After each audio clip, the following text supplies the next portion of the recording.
You're 17, standing in the driveway, watching your uncle's pickup pull away at 4 in the morning with a lunchbox on the seat and mud already on the running boards.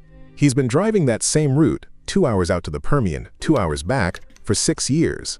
And last month, he paid cash for the house. 2 decades from now, you'll be signing the rig contract that puts $133,000 a year average into a Texas upstream paycheck in an industry running record crude output of 13.7 million barrels a day. More oil than this country has ever pumped, off a rig count that the rest of the world keeps underestimating. Between that driveway and that signature sits a ladder with mud on every rung, a hard hat on every peg, and a very specific set of skills that nobody teaches in a classroom. This is every level of a U.S. land rig drilling career and what it actually costs to climb.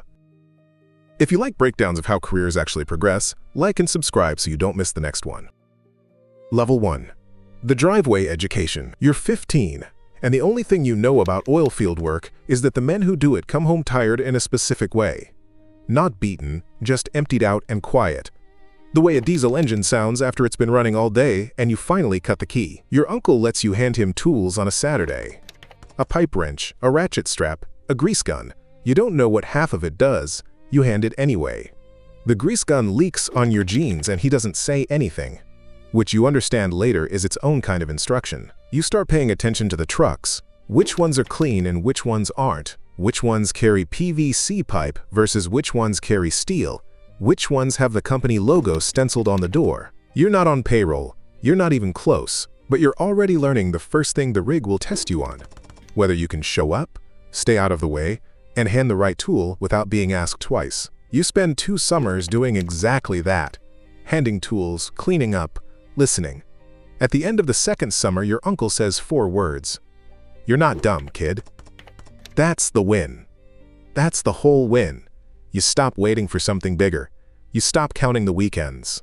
The hard hat he keeps on the hook by the back door, scuffed orange, company sticker half peeled, becomes the fixed point you orient around.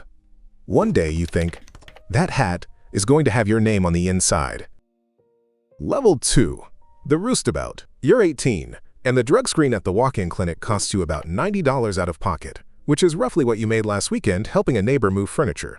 You pay it, the physical comes back clean.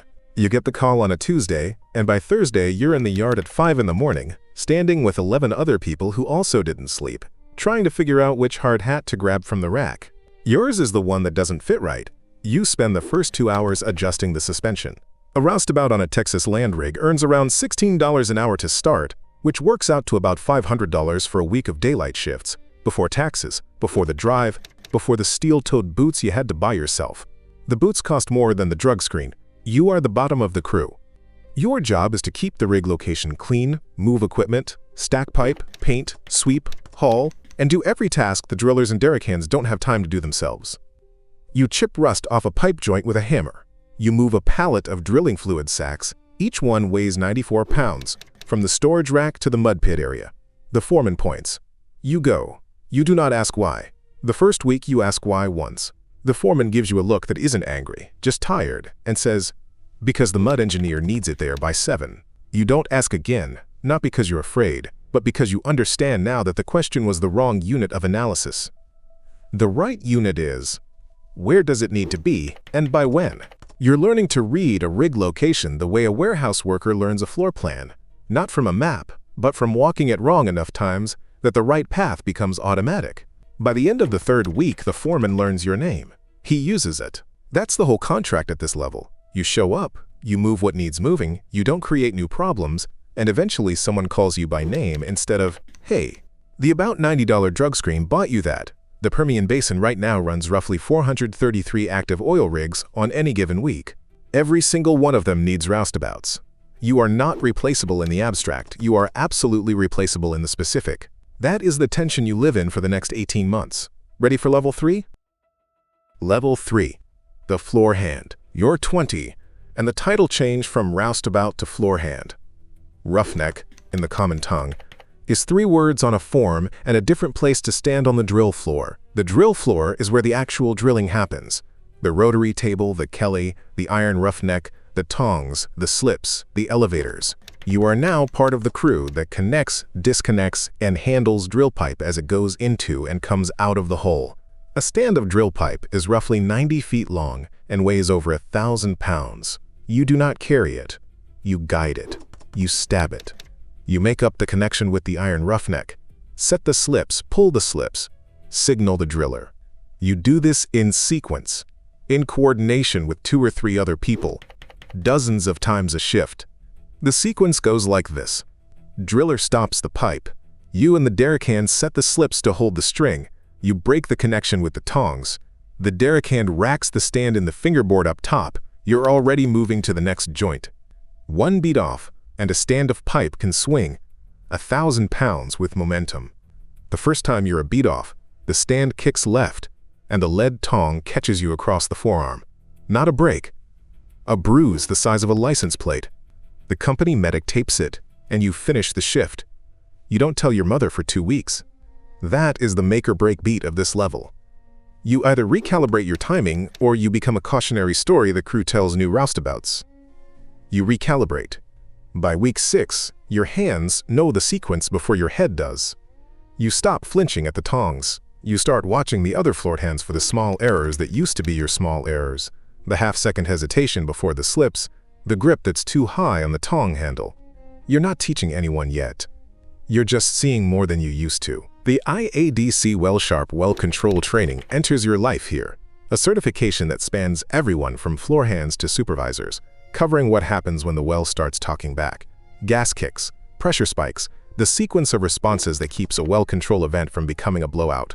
You sit the floorhand level of WellSharp in a trailer classroom on location. The instructor, a man who has worked wells in 3 countries and is missing half of 1 finger, hands out the exam without ceremony and collects it the same way. You pass. The certificate goes in a plastic sleeve in your truck's glove box.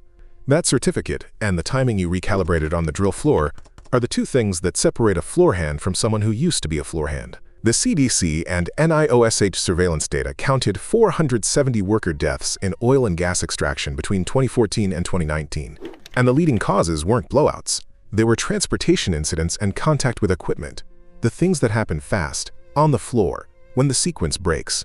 You know that now. You don't walk under a suspended load anymore. You don't step inside the arc of a swinging tong. You don't rush the slip set. None of this is heroic. It's just the version of this job that keeps you in it. The contrast is clean. The roustabout you were 2 years ago moved equipment. The floorhand you are now makes the hole go deeper. Your hourly rate has moved. But the real currency at this level isn't money. It's the moment the driller stops watching your hands and starts watching the gauges instead. That's the sign. That's the win. 1 more level, and you'll be the one watching the gauges. Ready for level 4? Level 4, the Derrickhand. You're 23, and the Derrickhand works up, literally. Your station during a trip out of the hole is the monkeyboard, a platform roughly 90 feet above the drill floor where you receive each stand of pipe as the driller pulls it, rack it into the fingerboard, and latch the stand in place. You are above the rig floor. You can see the whole location from up there, the mud tanks, the pipe racks, the company man's trailer, the caliche road running out to the lease. It looks organized from 90 feet. It doesn't feel organized when you're latching stands in the dark at 2 in the morning and the wind is coming across the flats at 30 miles an hour. The Derrickhand also owns the mud system. The drilling fluid that circulates down the drill string, cools the bit, carries cuttings back up the annulus, and, most critically, holds hydrostatic pressure against the formation to keep the well from kicking. You read the mud weights, you mix the additives, you adjust the system when the mud engineer gives you a target and the returns start looking wrong. The mud pit is your secondary responsibility. The monkeyboard is your primary one. You hold both. This specific scenario that tests whether you belong at this level. You're on the board at night, a stand comes up faster than the driller called it, you miss the latch on the first try, the stand swings 2 feet left, and you have maybe 1 second to decide whether to reach for it or let it go and call the stop. You let it go, you call the stop. The driller brings it back into position, you latch it. Then it's quiet again. The floorhand below you doesn't know what just happened. The driller does. He doesn't say anything on the radio. At shift change, he puts his hand on your shoulder for approximately 1 second. That's the whole performance review at this level. Texas upstream employment sat at roughly 193,000 jobs as of March 2026, per the Texas Workforce Commission data reported by TXOGA, and the Derrickhand slot is the first rung where you're genuinely hard to replace on short notice, because the combination of height work, mud system knowledge, and well control certification takes time to build and cannot be faked in the fingerboard at 2 in the morning. You stop eating lunch in the truck, you start eating on the rig at the table with the driller, which is a geography that means something on a drilling crew. You're not a driller yet, but you're at the table. Ready for level 5? Level 5. The driller. You're 27, and the driller's console is a touchscreen panel, a set of analog gauges, a weight indicator, a rotary speed readout, and a chair. A real chair, not a folding one, positioned so you can see the floor and the gauges simultaneously. You run the drill string. You control the rate of penetration. You manage the weight on bit. You're the one on the radio when the mud engineer calls, when the company man walks over, when the floor hand misses a cue and you have to decide in 2 seconds whether to stop the pipe or let it ride. The driller's ticket in the Texas/Permian world comes through IADC WellSharp at the driller level. Well control certification that now covers pressure management, barrier philosophy, well control response sequencing. You tested for it in a full-day exam. You passed it the first time, which not everyone does. The shift from Derrickhand to driller is not primarily a skill shift. You already had the skills. It's a weight shift. The weight of being the person who makes the call. When the well kicks. When gas or formation fluid enters the wellbore and the pit levels start climbing. You are the first responder. You shut in the well. You notify the tool pusher. You work the well control response with your crew. The IADC Rapid S53 Blowout Preventer Failure Database, which one 2023 study analyzed across 1312 failure records, shows that equipment failures at the well control barrier layer are measurable and patterned. You know the common failure modes now the way a pilot knows instrument failure modes, not because you've lived all of them, because you've studied them until they feel like memory. Here is the contrast that defines this level. Your floor hand earns about $16 an hour. You earn roughly double that, plus the rotation schedule that keeps you on the rig for 2 weeks and home for 2. The customer, the operating company, pays the drilling contractor day rates that run into tens of thousands of dollars for each day the rig turns to the right. You are the person responsible for whether the rig turns to the right. You stop checking the company man's expression to read whether the shift is going well. You already know whether it's going well. You don't need his face to tell you. The rig has been running 563 total active U.S. oil and gas rigs as of the week ending June 18, 2026, per Baker Hughes data reported by Reuters, down from the boom years, but producing more oil per rig than at any point in the history of the industry. That ratio is your career in miniature. Fewer inputs, more output, more precision required from every person in the chain. You are the chain. Ready for level 6? Level 6. The tool pusher. You're 34, and the tool pusher, some companies say rig manager, some say rig superintendent, the title varies but the job doesn't, is the person who runs the rig as a physical and operational system, not just the drill floor. The whole location, the crew, the equipment, the safety program, the contractor's relationship with the operating company's representative, the wellbore plan handed down by the directional driller and the company man, the third-party service companies cycling on and off location. You are the rig's general contractor. The tool pusher's trailer is a small office, a desk, a laptop, a printer, a whiteboard with the well's current depth on it, a coffee maker that runs continuously. People come to you with problems. You solve some of them. You escalate the ones you can't. You document everything, because a rig that doesn't document is a rig that loses the argument when something goes wrong and the lawyers arrive. The IADC WellSharp supervisor level certification covers your level, the one that assumes you're managing the well control response from the supervisory seat, rather than the driller's console. You've held it for 3 years. You renewed it before the renewal notice arrived, which is how people at this level handle credentials. Ahead of schedule, no drama. The first-line supervisors of construction trades and extraction workers, the BLS occupational family that sits closest to your role, averaged $86,450 a year as of May 2025. Your actual compensation, with the rotation schedule and the basin premium, and the contractor's benefit package, runs higher than that. You don't discuss the number. You know what it is. The crew knows approximately what it is. No one says it out loud.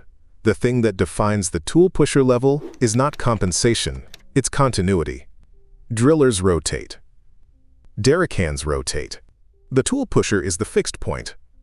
The person who knows where every piece of equipment is, what its maintenance history looks like, which floor hand has been sleeping on shift, which mud engineer is consistently running the weight light. You carry all of that.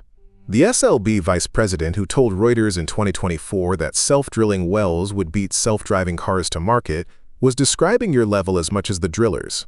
The move toward autonomous drilling, toward systems that manage weight on bit and rotary speed without a hand on the joystick. You've watched that shift from the console and now from the trailer. You're not threatened by it. You're the one who understands what the system can't yet do, which is read the location, the formation, the crew, the weather, the equipment condition, the company man's nervousness at 7 in the morning. That still takes a person. Ready for the final beat?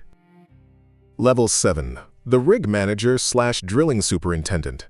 You're 42, and you don't live on one rig anymore. You manage a portfolio, 3 rigs, sometimes 4, running in the same basin for the same operator under a long-term drilling contract. Your office is partly a truck, partly a laptop open on a kitchen table, partly a conference room in the operator's Midland building where you sit across from the drilling manager and talk about well costs per foot and what the directional program looks like for the next 6 wells. The rig managers under you are the people you used to be. You recognize their calls before they finish the first sentence. The record U.S. crude production of 13.7 million barrels a day that the EIA forecast for 2026 does not happen without the drilling superintendent tier. The layer that translates corporate production targets into wellbore execution plans, that reviews the post-well reports for lessons that carry into the next pad, that signs off on the well control program before the rig ever moves to location.